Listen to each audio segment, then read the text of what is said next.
Hello. मागच्या सेशनमध्ये आपण मेजरमेंटची गरज काय आहे, कुठे कुठे मेजरमेंटची गरज पडते ते बघितलं.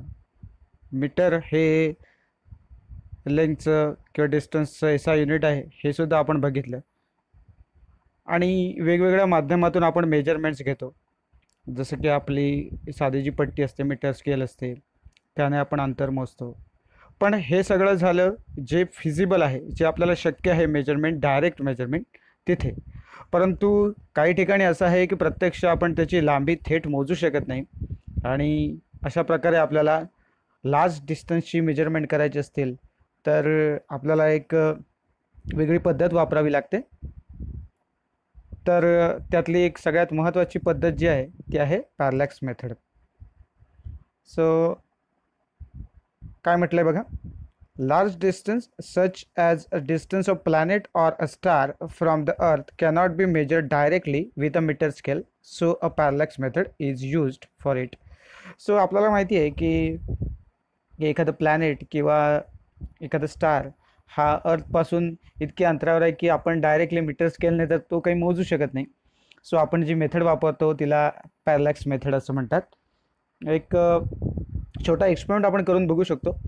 तुम्ही स्वतःही आत्ता सहज करू शकता. काय आहे बघा, hold your hand in front of you and look at it with your left eye closed and then with your right eye closed. So you will find that your hand appears to move against the background. This effect is called parallax. So म्हणजे तुम्हाला काय करायचं बघा, आपला हात असं समोर धरा आणि काय करा, सुरुवातीला तुमचा डावा डोळा बंद करा आणि हाताची इमेज कुठे आहे ते बघा.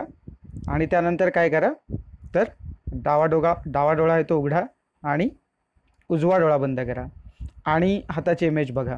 तर तुम्हाला असं दिसेल की बॅकग्राऊंडमध्ये त्याची मूवमेंट झाली आहे. सो हा जो इफेक्ट आहे त्याला आपण काय म्हणतो, पॅरलॅक्स म्हणतो. तर याच पॅरलॅक्सचा उपयोग करून, पॅरलॅक्स अँगलचा वापर करून आपण हे अंतर डिटरमाइन करू शकतो. सो कसं ते बघा. So parallax is defined as apparent change in the position of object due to change in the position of the observer. So ऑब्झर्वरची पोझिशन चेंज झालेली आहे आणि त्यामुळे पोझिशनमध्ये फरक दिसतो ऑब्जेक्टच्या. याला आपण काय म्हणतो, पॅरलॅक्स म्हणतो. आता तुम्ही म्हणाल पोझिशन कुठे चेंज झाली आहे ऑब्झर्वरची, मी तर तिथेच आहे. तर तुमची पोझिशन आहे, तुमचा डोळा हा तुमचा ऑब्झर्वर आहे, लक्षात घ्या. त्यामुळे डोळ्याची पोझिशन जी आहे ती बदललेली आहे थोडक्यात आणि तुम्हाला जो ऑब्जेक्ट आहे तो मूव्ह झालेला दिसतो. So by measuring the parallax angle theta and knowing the distance between the eyes as shown in the figure, we can determine the distance of the object from us. So एकदा diagram बघूया ती काय आहे ती. हे बघा, so हे P हे ऑब्जेक्ट आहे. आपण इथून बघतोय की इथे E1 आणि E2 हे दोन आईज आहेत आपले. आणि हे जे अंतर आहे आपल्याला OP हे जे आहे, तर हे कसं मेजर करू शकतो आपण, तर या दोन डोळ्यांमधलं जे काही अंतर आहे हे आपल्याला बघावं लागेल. आणि हा जो अँगल आहे इथला, जो आपण थीटा म्हणू शकतो. सो हा जर अँगल आपण बघितला थीटा, तर आपण या पद्धतीने OP इज इक्वल टू हे जे डिस्टन्स OP आहे ते E1 E2 अपॉन थीटा असं लिहू शकतो. सो बघा काय म्हटलं, as a distances of planets from earth are very large, we cannot use two eyes method as a discussed here. In order to make simultaneous observations of astronomical object, we select two distant points on the earth. So obviously की आपण हे डोळ्याने तर बघू शकत नाही. हे फक्त एक सिंपल कन्सेप्ट आहे पॅरलॅक्सची कळण्यासाठी तुम्हाला हा प्रयोग म्हणजे. तर या मेथडने तुम्ही डेफिनेटली हे जे प्लॅनेट्स जे आहेत अर्थपासून खूप अंतरावरती आहेत त्याचं डिस्टन्स तर या मेथडने आपण मोजू शकत नाही. आणि त्यामुळे आपण two distant points on the earth select करतो आणि त्याच्यानंतर मेजरमेंट घेतो. कशी तर ती बघूया.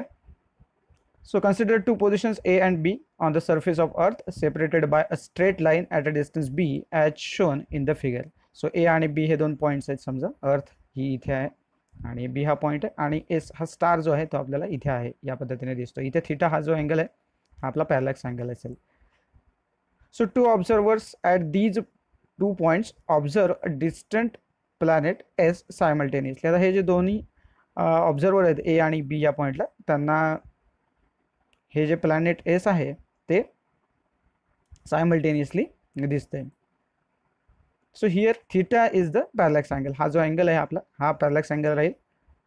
So as the planet is far away, that is distance from the planet of the earth, planet from the earth is very large in comparison to B. So आपल्याला इथे लक्षात येईल बघा, प्लॅनेट हे खूप लांब असल्यामुळे हे जर तुम्ही अंतर बघितलात तर जो बी आहे तुमचा बेसिकली हा खूपच लहान असणार आहे. ए आणि बी मधलं अंतर आणि प्रत्यक्षामध्ये हे जे डी असणार आहे, ओके. सो हे खूपच कम्पॅरिझनमध्ये लहान असणार आहे. सो बी अपॉन डीचा जर रेशो घेतला हा व्हेरी लेस दॅन 1 येईल, कारण बी हा खूप लहान आकडा असेल आणि हा जो डी आहे आपला तो खूप मोठा अंक असणार आहे. त्यामुळे डेफिनेटली व्हेरी लेस दॅन 1 ही कंडिशन येणार आहे आणि त्यामुळे तिथला जो थीटा आहे आपला तो व्हेरी स्मॉल असेल. So we can just consider A B as arc of the length B. So A B आहे, याला आपण आर्क कन्सिडर करू शकतो बी इतक्या लेंथची, and D is its radius. So अशा कंडिशनमध्ये आपण डी ही रेडियस मानले आणि ही जी लेंथ बी आहे ही त्याची आर्क आहे असं कन्सिडर करतोय. So its approximation basically A B is equal to B, याला बी हे अंतर म्हटले. ए एस आणि बी एस हे दोन्ही जे आहेत ते कॅपिटल डी, आणि थीटा जो आहे तो काय असणार आहे तर ए बी अपॉन डी. हे जे तुमचं अंतर आपण म्हटलं ते ए बी अपॉन डी मगाच्या मेथडनी, well theta is in radian. So therefore काय आपण लिहू शकतो बघा, D is equal to B upon theta. So next आहे measurements of distance to stars. So आपल्याला माहिती आहे की पृथ्वीला सगळ्यात जवळचा जो स्टार आहे तो सन आहे, आणि त्याच्यापेक्षा नेक्स्ट जवळचा जो आहे त्याचं जे अंतर आहे पृथ्वीपासूनचं ते साधारणपणे 4.29 लाईट इयर्स इतकं आहे. आता आपल्याला माहिती आहे लाईट इयर म्हणजे प्रकाश वर्ष, आणि एक प्रकाश वर्ष म्हणजे किती तर 9.46 इंटू 10⁻15 मीटर एवढं ते अंतर आहे. म्हणजे हे अंतर किती झालं बघा, 4.29 इंटू 9.46 इंटू 10⁻15 मीटर. इतक्या लांबीवर, इतक्या अंतरावरती हा आपला स्टार आहे. So the parallax measured from the two most distant points on the earth for stars will be too small to be measured, and for this purpose we measure the parallax between two farthest points along the orbit of the earth around the sun. म्हणजे इथे आपल्याला काय करावं लागेल तर हे बघा, हा जो स्टार आहे तर ए आणि बी हे जे पॉइंट्स आपण असे सिलेक्ट करणार आहोत की जे त्या ऑर्बिटवर असतील आणि हे सगळ्यात लांब अंतराचे पॉइंट्स असतील आपले. So for this purpose we measure the parallax between two farthest points along the orbit of the earth. ही ऑर्बिट ऑफ द अर्थ आहे अराउंड द सन. सो तिथले दोन टोकाचे दोन पॉईंट्स आपण सिलेक्ट केलेत ए आणि बी, आणि यातलं अंतर जर तुम्ही बघितलात सेंटरपासून तर ते आहे 1 AU. 1 AU म्हणजे काय तर ॲस्ट्रॉनॉमिकल युनिट, आणि 1 ॲस्ट्रॉनॉमिकल युनिट म्हणजे किती असतं तर 1 AU म्हणजे असतं 1.496 इंटू 10⁻11 मीटर. सो एवढं अंतर आपण इथे ठेवलेलं आहे. दोन अशा ठिकाणचे पॉईंट घेतले, सायमल्टेनियसली आपण त्याचं रीडिंग घेणार आहोत. सो हे अंतर आपण ठरवलं आहे किती आहे तर ते 1.496 इंटू 10⁻11 इंटू 2 होईल थोडक्यात ते आता. आणि मग या पद्धतीने आपण हे जे अंतर आहे हे मेजर करू शकतो मग अशाच पद्धतीने. सो पुढच्या आर्टिकलकडे वळूया. सो आपला नेक्स्ट आर्टिकल आहे measurements of size of planet or a star. So if d is the diameter of a planet and the angle subtended by it at any single point on the earth is called angular diameter of the planet. So angle subtended by it at any single point on the earth is called angular diameter. So आपण अल्फाने तो दाखवतो. So हे बघा diagram आहे. So d is the diameter. So जो angle आहे subtended by it at any single point on the earth त्याला आपण काय म्हणतो angular diameter, that is alpha.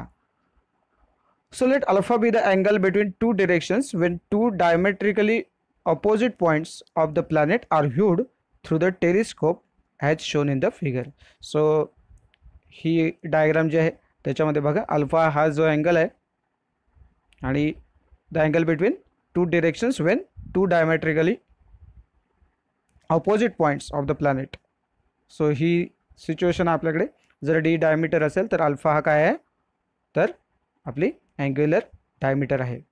So as the distance D of the planet is large, so D capital D is large, ब्रॅकेटमध्ये काय लिहिलं बघा, assuming it has been already measured, म्हणजे जर ही आपण मेजर केलेली असेल डी तर we can calculate the diameter of the planet as. So आपण जर डायमीटर या प्लॅनेटचा आपल्याला जर काढायचं असेल, कारण आपण त्या साईजबद्दल बोलत होतो, so diameter of the planet कसा काढणार आपण तर alpha is equal to D upon D. So हा स्मॉल डी जो आहे तो, सो स्मॉल डी काय आहे डायमीटर ऑफ द प्लॅनेट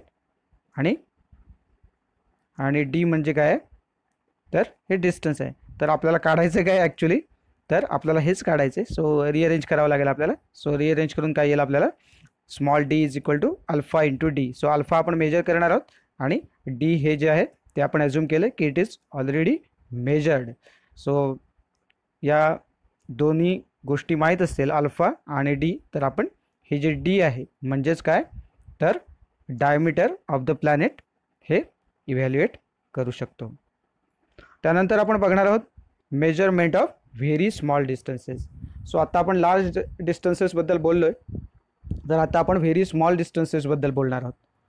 तर स्मॉल डिस्टन्सेसमध्ये बघा सर्वसाधारणपणे आपण प्रॅक्टिकलला हे बघणारच आहोत. So when we intend to measure the size of atoms and molecules, the conventional apparatus like vernier caliper or screw gauge will not be useful.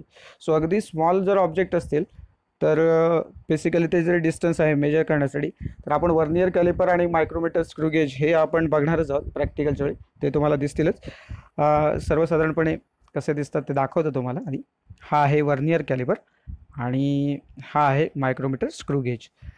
तर याच्याही पलीकडे जाऊन आपण थोडंसं मायक्रोस्कोपचा पण वापर करतो जनरली, हे आपल्याला माहिती आहे. म्हणजे जर बायोलॉजीचं वगैरे प्रॅक्टिकल आपण करतो त्यावेळेला आपण काहीतरी मायक्रोस्कोप खाली किंवा टेलिस्कोप खाली अगदी छोटे जर ऑब्जेक्ट बघायचे असतील तर, पण त्याच्याही पेक्षा जर का अधिक कमी अंतर जर असेल, अधिक डिटेलमध्ये जर आपल्याला त्याच्याबद्दल बोलायचं असेल, एक्झॅक्ट व्हॅल्यूज जर काढायचे असतील तर मग आपल्याला काय करावं लागतं तर इलेक्ट्रॉन मायक्रोस्कोप किंवा टनलिंग इलेक्ट्रॉन मायक्रोस्कोप हे ॲटमची साईज मेजर करण्यासाठी आपण वापरतो. सर्वसाधारणपणे ते कसे दिसतात तेवढं फक्त तुम्हाला दाखवतो. ही डायग्राम जी आपल्याकडे अवेलेबल आहे हे हा आहे इलेक्ट्रॉन मायक्रोस्कोप. सो याच्या मदतीनं आपण साईज ऑफ द ॲटम, म्हणजे तुम्हाला कल्पना असेल की ॲटम किती छोटा आहे आणि त्याची जी साईज आहे ती डिटरमाइन करण्यासाठी आपण काय करतो तर अशा प्रकारच्या इलेक्ट्रॉन मायक्रोस्कोपचा वापर करतो.